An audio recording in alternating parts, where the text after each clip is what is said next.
Dans cette quatrième pastille, nous allons parler de l'efficacité des actions que vous avez posées jusqu'à présent sur vos réseaux sociaux, aussi appelé le social media engagement. C'est très simple. Quand on a une stratégie, au fur et à mesure qu'on avance, on peut se rendre compte que la clientèle cible qu'on a est en train de changer, peut-être que les demandes sont en train de changer sur le marché, peut-être que votre audience change et aime d'autres choses. Donc, c'est très important d'ajuster au fur et à mesure afin de toujours rester au plus près possible de votre clientèle. Alors, pour ça, on a besoin de quelques points. Premièrement, votre audience. Deuxièmement, le contenu que vous avez posté jusqu'à présent. Troisièmement, les réactions ou les actions justement que les personnes qui vous suivent ou qui sont abonnées à vos différentes pages de réseaux sociaux ont eu jusqu'à présent.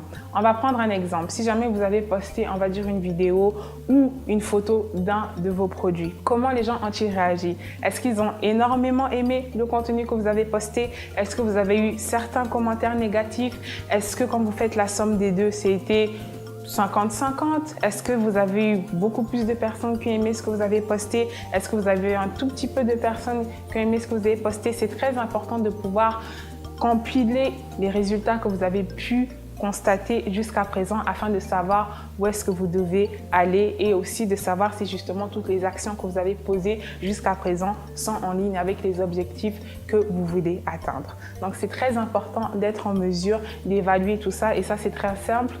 Premièrement, Facebook offre un outil qu'on appelle Analytics. Donc, avec ça, vous pouvez voir tout simplement combien de personnes aiment votre page, on va dire par jour ou par semaine, combien se sont désabonnés. Vous pouvez voir aussi, par exemple, sur YouTube, combien de personnes viennent voir vos vidéos par jour, par mois. Vous pouvez voir combien de personnes n'aiment pas vos vidéos. Vous pouvez voir si jamais vos statistiques descendent ou montent. Et tout ça, justement, ce sont des outils qu'il faut analyser parce qu'ils permettent justement de voir concrètement si les actions que vous avez posées jusqu'à présent, donc comme je dis une fois de plus, sont en ligne avec la stratégie que vous souhaitez atteindre.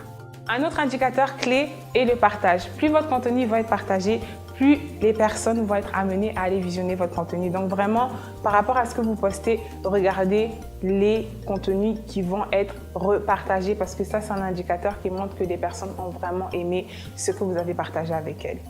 Le quatrième point à ne surtout pas oublier et à évaluer, c'est vos ventes. Donc, il faut vraiment voir si toutes les actions que vous avez posées jusqu'à présent ont pu augmenter vos ventes. Est-ce que les gens ont acheté vos produits? Est-ce que les gens vont acheter vos services? Donc, c'est très important d'avoir une présence sur les réseaux sociaux, oui. C'est bien d'avoir de la visibilité, oui. Mais à la fin, il ne faut pas oublier l'objectif qui est de tout simplement avancer et grandir aussi financièrement afin d'atteindre nos objectifs. En synthèse, certains des indicateurs qui peuvent vous montrer si les actions que vous avez posées jusqu'à présent sont en phase avec les objectifs que vous souhaitez atteindre sont les j'aime sur Facebook, les commentaires, les partages et plus important, les ventes.